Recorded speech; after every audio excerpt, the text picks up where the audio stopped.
Thor versus the Nephilim, the giants hidden from history. Chapter 1. The Hunter and the Fallen. Here is something that mainstream historians almost never say out loud. The most powerful god in Norse mythology spent the majority of his existence not protecting humans, not ruling the heavens, not forging alliances with other gods, but hunting and killing giants.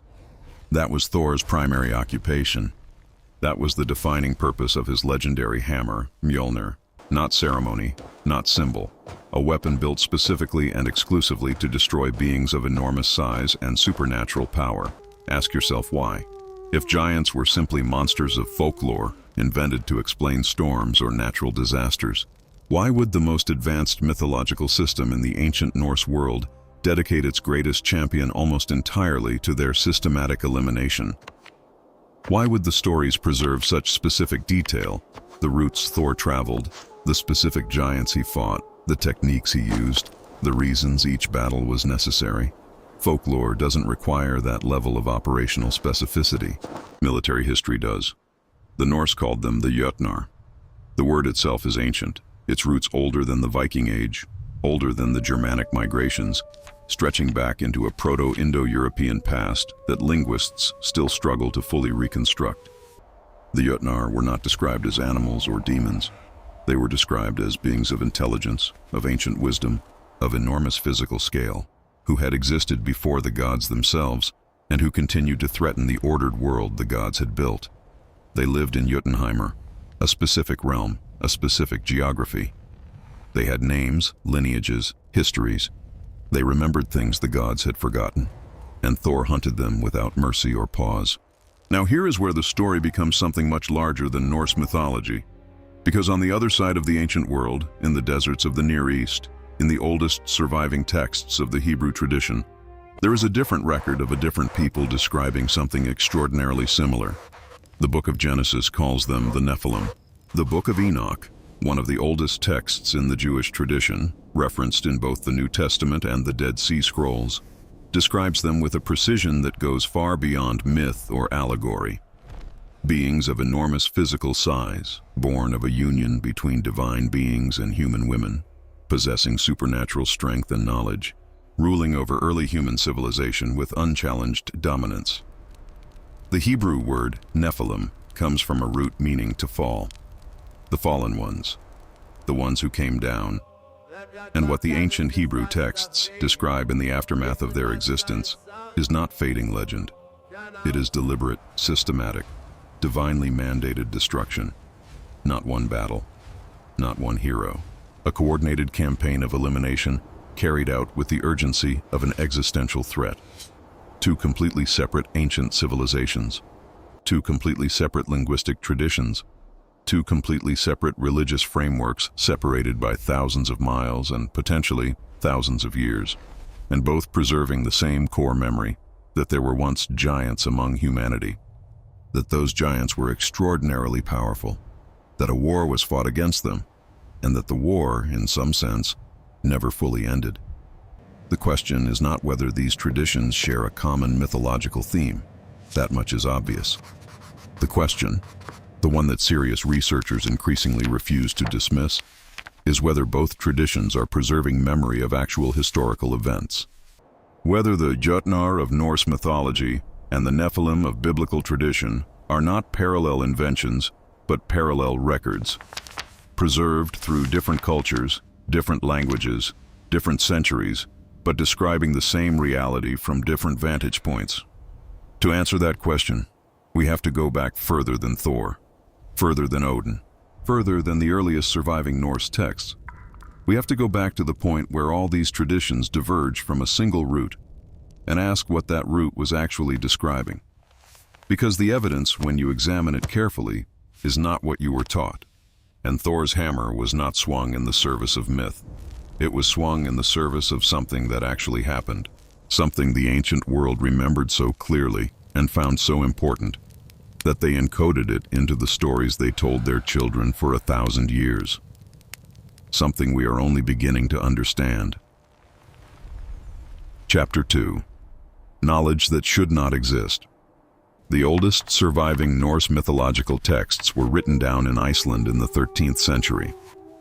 The Prose Edda, composed by the scholar Snorri Sturluson, and the Poetic Edda, a collection of earlier poems, together form the primary source material for what most people think of as Norse mythology. But these texts were not invented in the 13th century. They were recording traditions that had been transmitted orally for centuries, possibly millennia, before anyone thought to write them down. And within those traditions, the description of the Jötnar is extraordinarily consistent across every source, every era, every regional variation. They were ancient. The texts are explicit on this point. The giants existed before the gods. In the Norse creation narrative, the first being to exist was not a god but a giant, Ymir, the primordial frost giant from whose body the world itself was constructed. Before the gods built the ordered universe, the giants were already there. The gods are newcomers in the Norse cosmological timeline. The Jötnar are the originals. They were enormous. Every description of the Jötnar emphasizes their physical scale as one of their defining characteristics, not allegorically enormous, specifically, physically enormous in ways that are incompatible with ordinary human biology. Thor's battles with them are described in terms that make their scale unmistakable. When Thor travels to Jotunheimr, ordinary human-sized beings are described as insignificant against the backdrop of the giants' world. They possessed knowledge that the gods themselves did not have. This is one of the most consistently overlooked aspects of the Jötnar in popular retellings. The giants were not merely strong, they were wise in ways that made them dangerous beyond their physical capabilities. The giant Mimir guarded the Well of Wisdom, the source of Odin's own knowledge. Odin paid an enormous price to access what Mimir possessed.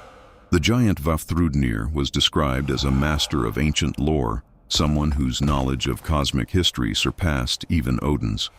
Thor himself, for all his power, was repeatedly outmaneuvered not by giants stronger than him, but by giants smarter than him.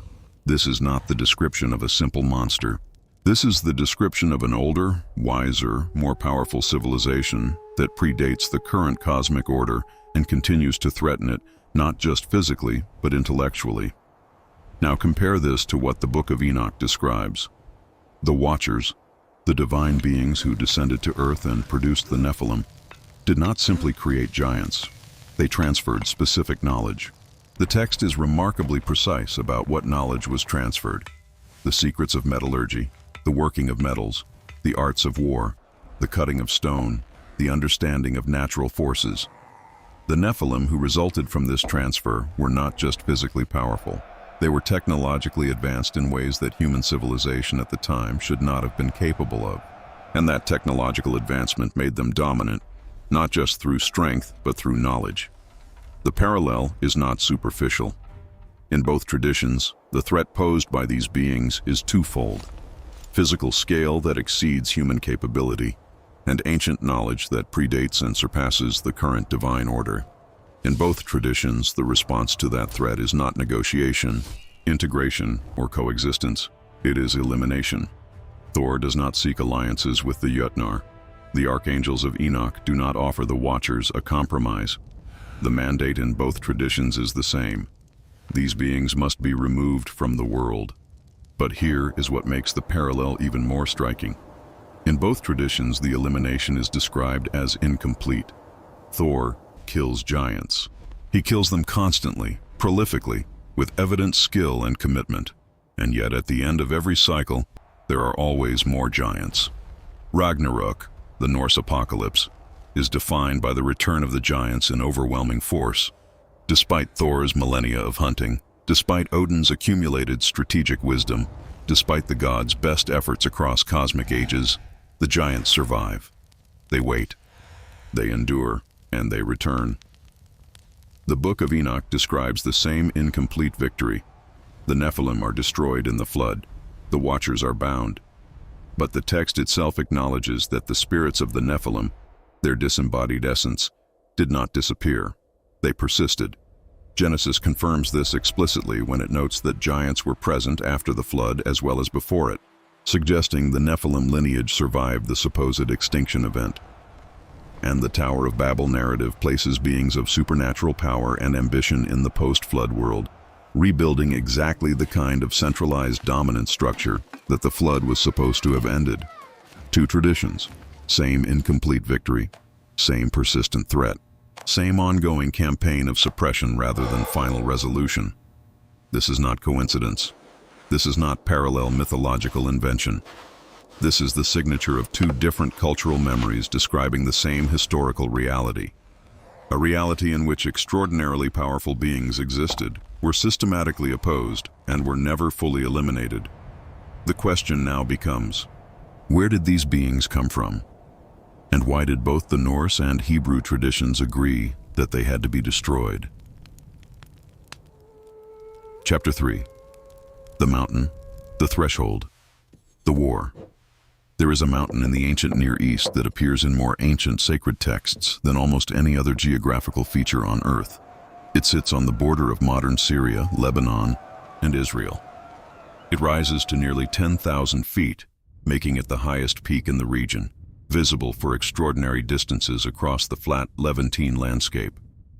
Ancient peoples considered it the boundary between the human world and the divine realm. The Phoenicians called it sacred.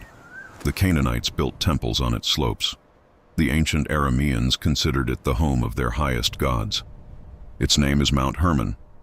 The Book of Enoch is specific almost beyond belief about this mountain. It identifies Mount Hermon as the precise location where the Watchers first descended to Earth, the point of crossing between the divine realm and the human world. The name Hermon itself, in the Enochic tradition, derives from the oath the Watchers swore to each other before their descent, a covenant of commitment to their plan of intervention in the human world, a binding agreement that they would not turn back regardless of the consequences. Now look at a map of Northern Europe.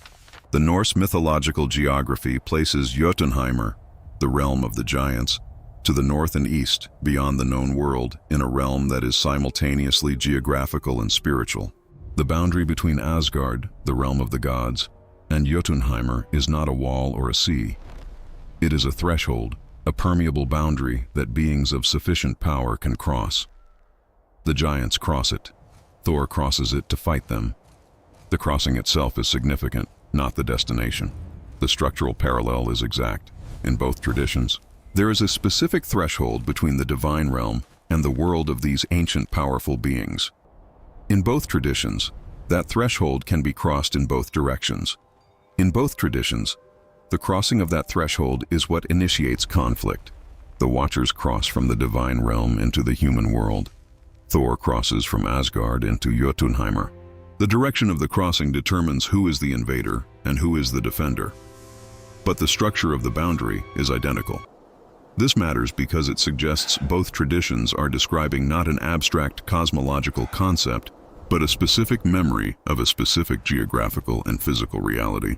A place where the normal boundary between human experience and something beyond human experience was understood to be thinner than elsewhere. A place associated with the presence of beings that were neither fully divine nor fully human. A place that required active, ongoing defense or containment. And here is where the archaeological evidence becomes impossible to dismiss. Göbekli Tepe, the 12,000-year-old megalithic site in southern Turkey that mainstream archaeology has acknowledged as the oldest constructed sacred site ever discovered, sits within 100 miles of Mount Hermon. The site demonstrates construction capability, astronomical knowledge, and artistic sophistication that the conventional archaeological timeline cannot explain. Its builders, according to that timeline, were hunter-gatherers without agriculture, without organized society, without the technological infrastructure that sites like this require. No mainstream archaeologist has a satisfying explanation for Göbekli Tepe. But every serious researcher in the field has noticed that it sits in exactly the geographical region that the Book of Enoch identifies as the territory of the Watchers and their offspring, within the radius of influence that the ancient texts associate with the presence of beings who possessed knowledge that ordinary human civilization did not yet have. Now look at the Norse archaeological record, the megalithic monuments of Scandinavia and Northern Europe, the passage graves, the standing stone circles, the ship burials, the astronomical alignments carved into rock faces. share the same impossible characteristics as megalithic sites around the world. Precision fitting that modern engineers struggle to replicate. Astronomical alignments that required mathematical knowledge their supposed builders should not have possessed. Construction techniques that appear fully formed with no developmental period. The Norse tradition preserves specific memories of the giants as builders. The Jötnar are not described as primitive or savage. They are described as the builders of the ancient world, the ones who possess the technical knowledge that the gods themselves sometimes needed to access. When the gods wanted to build the walls of Asgard, they employed a giant to do it. When Thor needed to cross territories that should have been impossible to navigate, the infrastructure was already there, built by beings who had been in those territories for much longer than anyone else.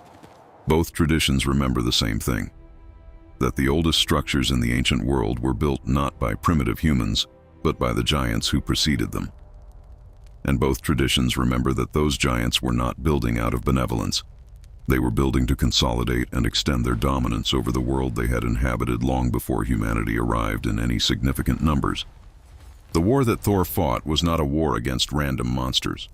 It was a campaign to dismantle an ancient infrastructure of power, to destroy the strongholds, eliminate the builders, and prevent the reconstruction of what had existed before the current divine order was established.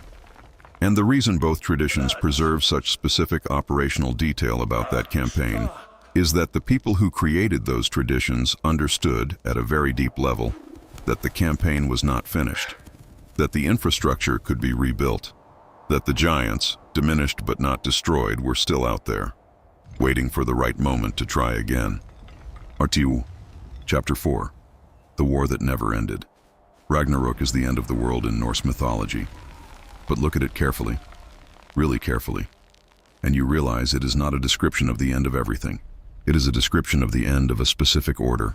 The gods fall, the world burns, the sea swallows the land, and then, in the texts that preserve the full account rather than stopping at the destruction, something extraordinary happens.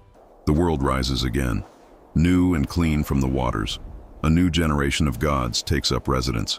Human survivors emerge to repopulate the earth. Life continues. The structure is identical to the flood narrative of Genesis. A corrupted world consumed by water, a catastrophic end to a specific order of existence, and then a renewal, a reset, in which the survivors build again on top of the ruins of what came before. This is not coincidence. This is not two cultures independently inventing the same plot structure for their apocalypse mythology. The flood narrative appears in over 200 independent cultural traditions around the world. The Norse Fimbulwinter and Ragnarok sequence, the Hebrew flood, the Sumerian flood of Utnapishtim, the Babylonian flood of Atrahasis. They are not parallel inventions. They are parallel memories. Different cultures preserving different aspects of the same catastrophic event from different geographical vantage points and different temporal distances. And in every version of the flood narrative that preserves sufficient detail, the same element appears. The catastrophe was not random. It was a response, a deliberate intervention in response to something that the existing inhabitants of the world were doing. In the Hebrew tradition, it is explicit. The Nephilim and the corruption they produced made the flood necessary. In the Sumerian tradition, the gods sent the flood in response to the noise and disruption caused by the increasing population of powerful beings they had created or modified. In the Norse tradition, Ragnarok is triggered by the accumulated violations of cosmic order committed by forces the gods were no longer able to contain. The pattern is consistent. The giants, the Nephilim, the Jötnar, whatever name the specific tradition uses, reached a point of power and corruption that made continuation of the existing world impossible. And the response was not a battle. It was an extinction event, a reset at civilizational scale. Because ordinary warfare was not sufficient to end what these beings had built. Now consider what this means for the question of Thor. Because if the flood was the first great reset, the elimination of the Nephilim civilization and the world they had created, then what was Thor doing? Why was the war still being fought after the reset was supposed to have solved the problem? Why were there still giants to hunt if Ragnarok, like the flood, was supposed to represent the definitive end of their dominance? The answer that the texts preserve, if you read them carefully, is that the reset never fully worked. In the Hebrew tradition, this is explicit. Genesis notes that the Nephilim were present before the flood and after it. The giants, the Anakim, the Rephaim, the Gibborim, appear throughout the narrative of the Hebrew Bible long after the flood has supposedly eliminated the Nephilim line. Goliath, whom David kills, is almost certainly a remnant of this lineage, his physical characteristics placing him outside the normal range of human biology, even by the most conservative reading of the text. In the Norse tradition, the same incomplete victory is preserved. Thor hunts giants his entire existence and never runs out of giants to hunt. They keep coming. They keep rebuilding. They integrate into the margins of the world the gods have constructed and wait for opportunities to expand their influence again. The gods maintain order only through constant, active, exhausting vigilance. The moment that vigilance relaxes, the moment Ragnarok arrives, the giants return in force sufficient to end the current age. Both traditions are describing the same post-reset reality, a world in which the dominant civilization of the pre-flood era was broken but not eliminated, scattered but not destroyed, diminished generation by generation through intermarriage with ordinary humans, but never fully gone, and retaining, even in diminished form, the knowledge and capability that had made them dominant in the first place. This is the war Thor was fighting, not a war against monsters, a war against a persistent remnant, scattered across the northern world as the Nephilim remnants were scattered across the Near East, that retained enough of its original power and knowledge to represent an ongoing existential threat to the order the gods had established in the aftermath of the first Great Reset. The hammer Mjolnir was not a symbol of power. It was a tool of active suppression. Every giant Thor killed was one fewer potential node in a network that, if it ever reconnected, could rebuild what the flood was supposed to have destroyed. And here is where both traditions converge on their most unsettling shared conclusion. Neither Thor nor the archangels of Enoch succeeded in finishing the job. Mjolnir fell. The binding of the Watchers was temporary. Ragnarok came. The giants won the final battle of the age, and the remnants of the Nephilim lineage integrated into human populations across the ancient world, their extraordinary characteristics diluted but their knowledge preserved, passed that knowledge forward through the civilizations that came after them. Babylon, Greece, Alexandria, Rome, the Islamic world, the Renaissance, us. The war between the gods and the giants was not a war between good and evil in the simple sense that popular retellings suggest. It was a war for control of the future, for control of what humanity would become, for control of the knowledge that had been transferred to the human world by beings who were neither fully divine nor fully human, and who had made sure, before they were scattered and diminished and finally destroyed, that what they knew would survive them. Thor's hammer is silent now. The giants of the north are gone, or so we are told. The Nephilim are dust, their bloodlines dissolved into the general population of the human race across 40 centuries of history. But the knowledge they carried, the forbidden sciences, the astronomical understanding, the mathematical systems, the architectural principles, that knowledge never stopped moving. It is still moving. It is in the foundations of every civilization we have ever built, in the calculations behind every technology we have ever created, in the legal codes that govern every nation on earth. The giants who ruled before the gods are gone, but everything they knew is still here, hiding in plain sight, in every story we ever told about the ones who came before.